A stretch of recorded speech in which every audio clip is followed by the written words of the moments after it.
donc ñoo ngi fii ci commissariat central bu Diourbel ci fi nga xamante ne moom mooy départu force de police yi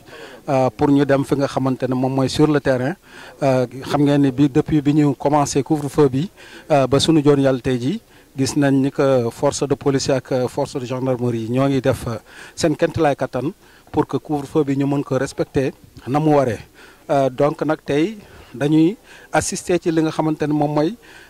benn opération ànd ak ñoom sur le terrain di xool nu ñuy liggéeyee vraiment véritablement ñu xamal population bi itam que le travail que les forces de police sont en train d'effectuer c'est un travail de professionnel, c'est un travail bi nga xamante ne wax fa dëgg yàlla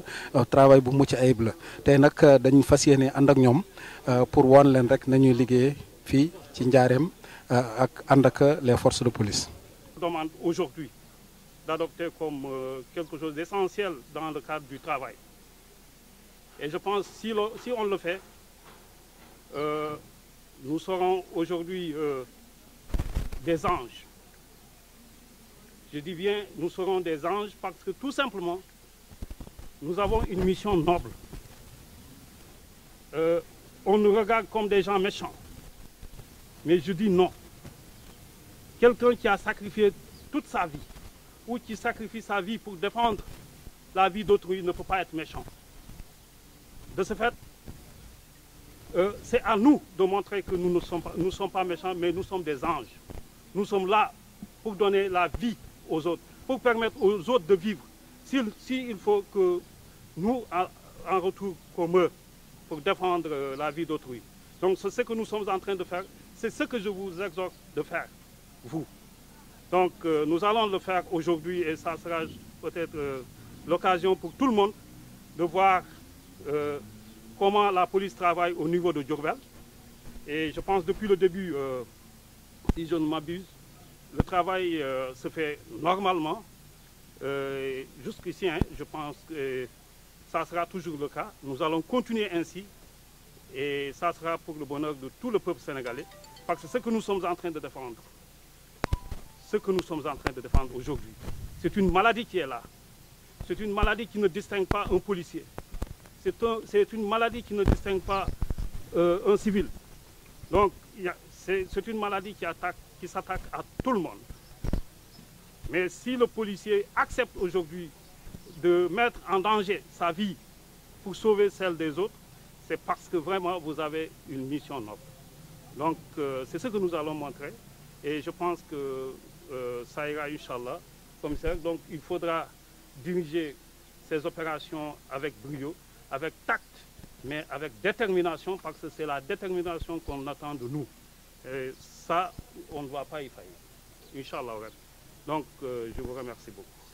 Pour nous, de mener ce que l'on a toujours bien fait, c'est de mener le respect du couvre-feu et des interdictions de rassemblement. Il faut y aller avec tact, il faut y aller avec rigueur, mais il faut y aller avec beaucoup de prudence. Les consignes ne varient pas.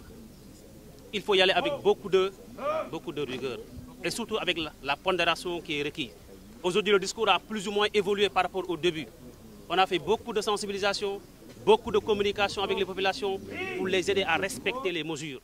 Aujourd'hui, également, il leur faudra encore continuer à tenir un discours de patience. Il est dur, il est vrai. C'est une évidence. Ces temps-ci, c'est très dur pour tout le monde, pour nous-mêmes qui faisons le travail toute la nuit, mais également pour ceux à qui on demande de rester 16 heures, malgré le temps qui fait difficile, c'est-à-dire la chaleur. Donc dans tous les cas, soyons patients, soyons rigoureux, soyons également très prudents dans les actes que nous allons poser. Il s'agit de concilier les droits et libertés des uns et des autres, mais également de faire notre travail convenablement, comme les textes nous les exigent. C'est à cela que je vous exhorte tous. C'est à cela que je vous exhorte tous, mais de ne pas faillir. De ne pas faillir. On doit tenir debout, on doit tenir ferme au respect des dispositions auxquelles nous devrons faire respecter les uns et les autres. C'est à cela, chers amis, sur ce que je voudrais terminer mon propos. Aujourd'hui, les sorties permettent aux récalcitrants de ne pas entrer. Nous sommes l'arrêté ministériel de zone urbaine à une zone urbaine. Donc nous allons ériger des barrages, les sorties, précisément à Touba, Bambey, Ndindi vers l'autoroute à péage et précisément Gossas. C'est un petit dispositif au centre-ville ici, au niveau de la station. Donc c'est pour permettre de contrôler tous les véhicules qui entrent et qui sortent de Diourbel, pour appliquer l'arrêté du ministre. C'est-à-dire que le déplacement des personnes dans les zones et surtout le transport interurbain et les véhicules de marchandises. Et dès lors que par ces temps-ci, on dit que ce sont les gros porteurs qui transportent les personnes. Donc n'oubliez pas de vérifier les véhicules, tout ce qui est cabine et les véhicules qui ont transporté des bagages. Donc je pense que je ne vais pas revenir sur le principe. Le central et l'adjoint l'a bien dit. Il faut être professionnel, tac avec courtois, mais aussi avec fermeté. Donc, signaler tout acte, même si c'est anodin, il faut toujours informer l'autorité. Donc, je pense que vous êtes assez professionnel, ce n'est pas la première fois. Vous avez eu à dégérer des missions et je pense que tout ira, Inch'Allah. Le commissaire Ousmane Diédhiou li mu wax rek doy na ki nga xam ne mooy commissaire Diallo daal di dolli kon mënoon naa bañ a wax mais il faut mu wax ak ces hommes ñoo ngi noonu bàyyi ki nga xam ne mooy adjudant Fall aussi. Adjudant Fall moom mooy commandé fi mu waaw adjudant Fall yi noonu adjudant Fall moom mooy commandé incendie ki nga xam ne aja ñu déglu ki nga xam ne mooy commandant.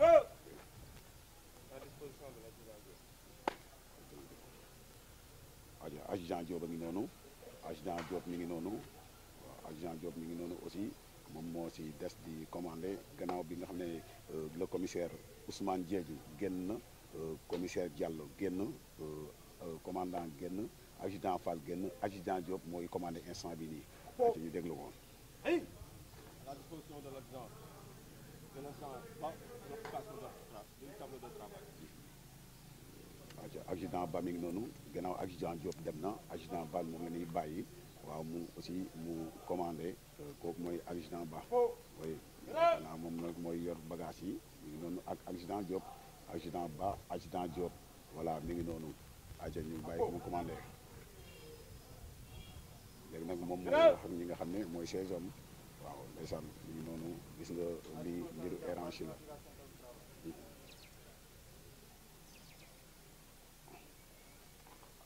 léegi nag waaw ñoo ngi jumaa kër gu mag bi di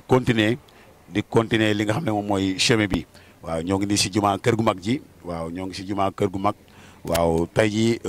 convoi bi nga xam ne nag moom lañ ànd ak le commissaire Diallo moom moo ko jiitee mais ban demee fële si côté Xadra wàcce neen fa benn élément wàcce neen fa ñaari élément tey jii ñoo ngi ñëwaat di continuer yaakaar naa ne tali bu jëm route de Gossas yoonu Kër Soxna Daba tali boobu lañ jëm waaw tali boobu lañ jëm waaw tali boobu lañ jëm ñun waaw mi ngi noonu waaw ñoo ngi continuer aussi ñoo ngi wàcc di waaxu di dem mais pour le moment 20h jotagul mais dañuy placer ces hommes il place ces hommes le commissaire place ces hommes ñu wane ne carrément tey jii moom bisul liggéey la ñoo ngi noonu di dem fële Kër Soxna Daba waaw ñoo ngi noonu dem Kër Soxna Daba waaw ñoo ngi noonu dem Kër Soxna Daba yoon bi jëm Kër Soxna Daba mais nit ñi ba tey ñoo ngi dox nit ñaa ngi xool nag police xam ne ne ah gars yi dañoo ngi ñëw gars yi egsi nañu waaw mi ngi noonu gars yi egsi lañu waaw ñoo ngi gis nit ñi waaw gars yi egsi lañu ñoo ngi leen di seen waaw ndeysaan mi ngi noonu yoon bi moom moo jëm yoonu Kër Soxna Daba gaa yaa ngi noonu ñu leen di seen ñoo ngi leen di seen waaw ñoo ngi leen di seen bu baax a baax mu nekk loo xam ne waaw ñoo ngi noonu di dem tëli bi nga xam ne moom moo jëm Kër Soxna Daba waaw ba tey ñoo ngi ànd ak seen Zoom TV ànd ak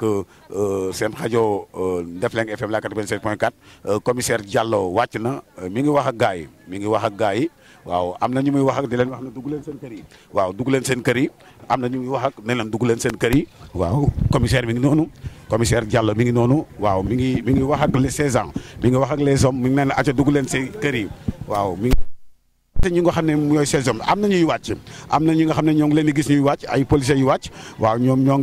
ngi wàcc benn par benn ñoo ngi wàcc benn par benn aussi dañ leen di placer dem feneen. ñoom mi ngi wax téléphone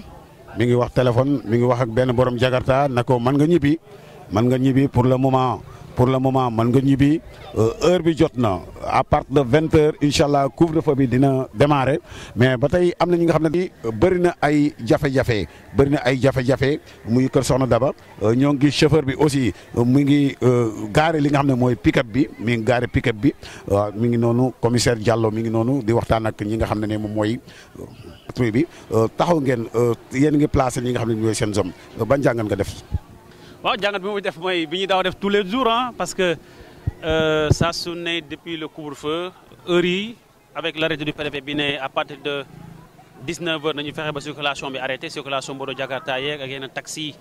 pour que nit ñi mën a am temps wu ñibbi seen kër yi donc à chaque 19h dañuy mettre en place dispositif boo xam ne ni dañuy permettre ñu dugg ci mbeddu quartier yi pour demander boutiques yi ñu tëj seen i boutique seen commerce yi parce que c'est ça que l'arrêté du préfet loolu la ordonné. léegi li stop tamit à partir de 20h maintenant il reste à dire borom kër yi dugg seen kër yi tout gentiment yenn retardataires ñu gunge leen ñibbi seen kër yi comme ça avant 20h 20h30 20h30 20h45 bon li si gën a am solo dugg seen biir kër yi il reste nag c'est les retardataires qu'on va gérer après quoi. ñu gis ni fii quartier bu populaire la nekk quartier Soxna Daba tey jii nan ngeen mën a coacher ba nit ñi comprendre li nga xam ne mooy message bi ngeen di véhiculer. coaching bi c'est toujours la sensibilisation mooy wax nit ñi ci dal. wax nañu pour ñu xam tere yi mën ko toppal seen bopp parce que dama jàpp ne nit ki bu xamee tere yi rek topp ko day gën a yomb ci moom quoi du ñàkk nag ay benn ñaar ñett ñuy xam ne dañuy xam tere yi ba pare nag bañ cee topp ñooñu nag boobaa dañ leen interpeller yóbbu leen commissariat entendre leen sur PV et s'il le faut ñu defal leen procédure loolu la quoi mais ñu si gën a bari fii kumpawal day mais boo fi toogee léegi bi balaa 20h da gis ñëpp dellu seen kër yi instant yi li ñëw ni doog a ñëw nii moo tax dañuy ku nekk day dañ kumpa taxaw xaar comme 20h jotagul ñoom dañuy jàpp ne 20h jotagul dañuy taxaw dañ kumpa xool lu ñuy liggéey ak loolu moom moo tax andi mboolu mais fii ak 20h bala 20h05 di nga gis ne ñu bari dugg nañ seen biir kër yi. le terrain de 19h jusqu'à 6h du matin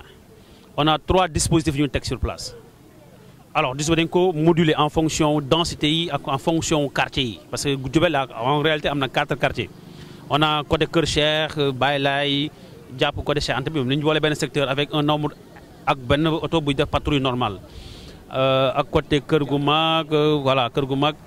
ak Kër Sëñ Bessa ñu boole benn secteur léegi camp Sandaga Thierno Kandji Sessène ñu boole benn kii muy doon benn secteur aussi donc secteurs yi élément dañu fay nekk di patrouiller dox ak seen tànk dugg ci mbedd yi ba minuit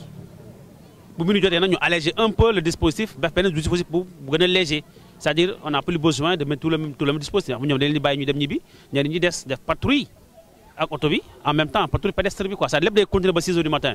maintenant dëkk bi ngand na nga te tamit aussi les éléments ne sont pas aussi suffisants dina am benn yoo xam nag bon quelquefois dañuy gis ne bon ñi nekkuñu fi ñu jéem a génn pour feexlu mais souvent nag dañ di jàpp aussi parce que ku ci naagu rek nga fekk élément ci terrain bi mais on est présent sur le terrain de 19h jusqu'à 6 heures du matin. moo ko jàpp neen moto bi mi ngi noonu la police jàpp neen moto bi nee na waa ji bàyyi fi caabi moto bi suba rek waaw parce que waxoon nañ leen ko tey jour patrouille la waaw mi ngi noonu jàpp nañ li nga xam ne moom mooy moto bi na ko bàyyi ko ba suba xëy na su demee si police danañ ko jox mais toute façon jàpp nañ li nga xam ne mooy benn moto pour le moment mën naa ne la police soqeeku na waaw si waa ji la soqeekoo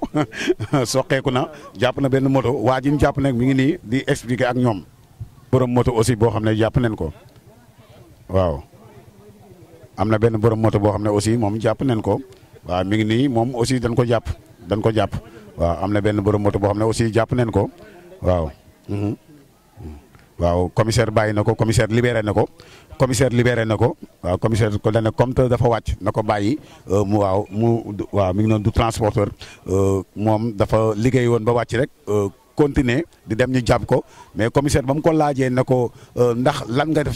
ndax transporteur nga dana ko déedéet damaa liggéey ba wàcc si la ko commissaire bàyyee mu continuer dem waaw mais kii def transport nag moom kooku moom mën nañ koo kii parce que am na heure bi am na benn borom moto bu ñu jàpp aussi waaw am na kenn koo xam ne aussi dañ ko jàpp waaw ñoo gis ndaw noonu di ñëw di ko gaare waaw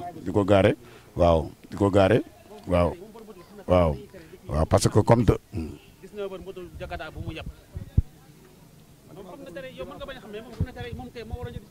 ñoom ak la police lan mooy xew ndax oto bi police la wala ñan la am na oto bu ñu dajeek waaw arrêté nañ ko arrêté nañ borom oto bi arrêté nañ borom oto bi arrêté nañ borom oto bi. fan ngay ñibbi. kër gu mag pharmacie bi. kër gu mag waaw. 20 heures mbaa dina fekk. waaw pharmacie bi laa jëm rek. ban pharmacie la exactement. Sëñ Moustapha Bassirou. ah Sëñ Moustapha Bassirou. yor nga say pièces. waaw am nga sa permis. waaw. ngir ma xool. assurance carte grise.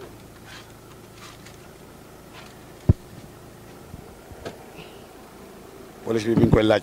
permis de conduire assurance ak carte grise ndax 20 heures léegi mu jot mais nee na moom meew la jënd ji woon kër gu mag lay ñibbi waaye ñoo ngi koy laaj ay pièces ñu déglu ko ak ñi nga xam ne ñoom ñooy force de l'ordre yi.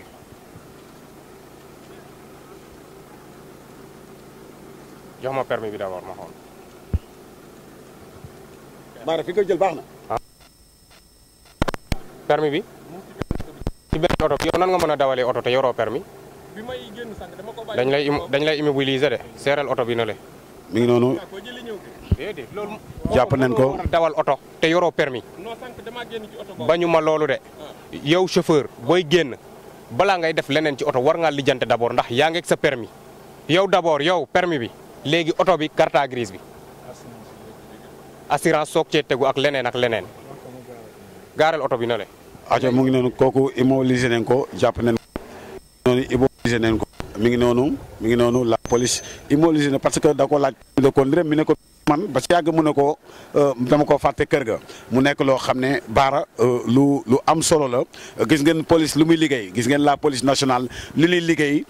coono gi ñuy daj ci liggéey bi ak professionnalisme bi nga xam ne moom la ñuy ànd ak si liggéey bi képp koo xam ne da nga bëgg a def police noonu rek da ngaa xamul lan mooy force de l'ordre et de défense mu nekk loo xam ne dañuy défendre sécurité doomu aadama yi tey jii yow nga tëdd di nelaw ba yandoor kii reste sécurité yow tey nga toog sa kër di reer wala ngay seetaan télé ñoom ñu nekkal leen si yoon kon ñooñu dañ leen war a fonk ñooñu dañ leen war a jox seen cër dañ leen war a jox seen gëdd mu nekk loo xam ne lu am solo la kon ñu déglu ki nga xam ne ak ki nga xam ne mooy chauffeur bi. yow benn oto bi côté feel oto bi. yegg la non yaa ngi ci kaw yoon bi. agent de police Ambroise Faye. léegi waaw benn borom oto moom lañ intercepté léegi nii moom yorul permis.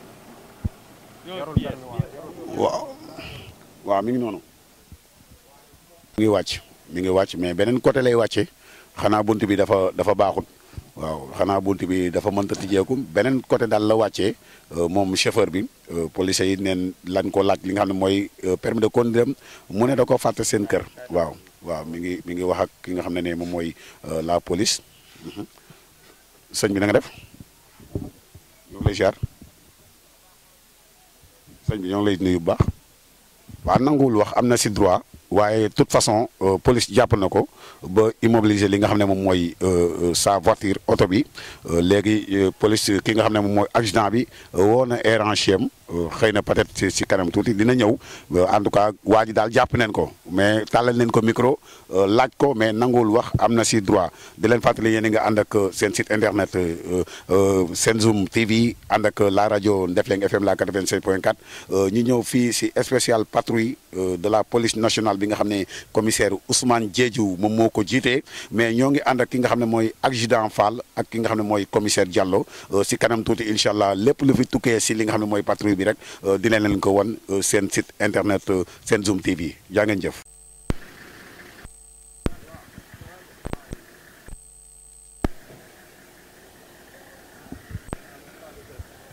waaw adjudant bi ñëw na adjudant bi ñëw na mi ngi wax ak moom.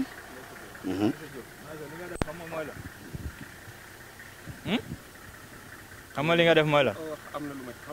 ci xamul. ah lu yoon wax si kuy dawal oto sans permis.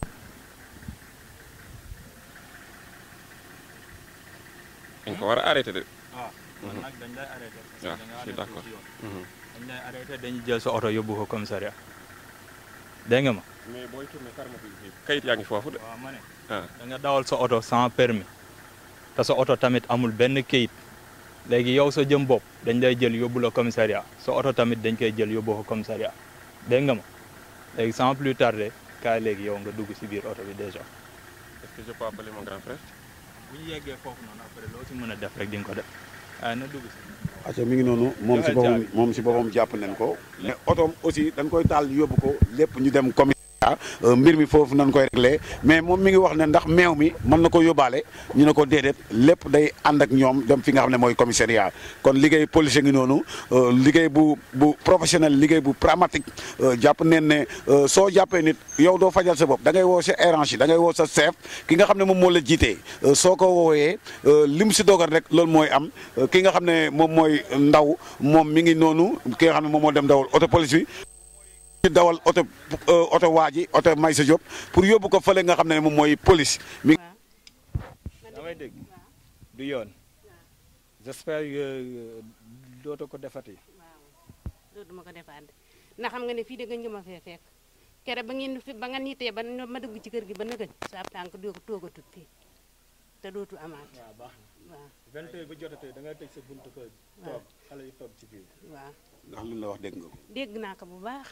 na ma am naa mbañum rus bëgguma ku ma toroxal lan moo tax xam nga ne dañuy aaye li nga xam ne mooy toog ci buntu kër à partir de 20 heures maa defe ne woon heure bi jotagul dong ma julli ba noppi ñëw toog fii dong waaye bu ma xamee ne nii la bu soobee yàlla dootuma fekk waxuma la yow waaye ndax say doom aussi xale yi di nga leen mën a téye ci kër gi waaw bu soobee yàlla waaw aja mi ngi noonu dégg ngeen sunu yaay yi dégg ngeen ko li mu wax nee na dafa julli ba pare toog di féexlu dégg nga police lu mu wax ak ñoom dafa wax ak ñoom gentiment mais maire bi aussi comprendre na ne lii du yoon du dëgg nee na incha allahu rabbi dootul lu ko fekk fii mu toog aca ñu dem baara waaw ngeen génnaat man maa ngi doog a génn tey mën naa la ko waatal te duutul amati 20 heures la amoo man mosuma génn sa 20 heures dem commissariat ndax 20 heures ñëpp xam nañ barke Sëriñ Tuubaa jéggal ma rek ba beneen yoon sëñ bi mënoo maa jéggal rek ngir yàlla ñonent bi mën nañ ko de mais gis nga li yoon lu mu ñu may loolu kese la ñu ñu weesu leneen léegi bu ma demee dama fay fana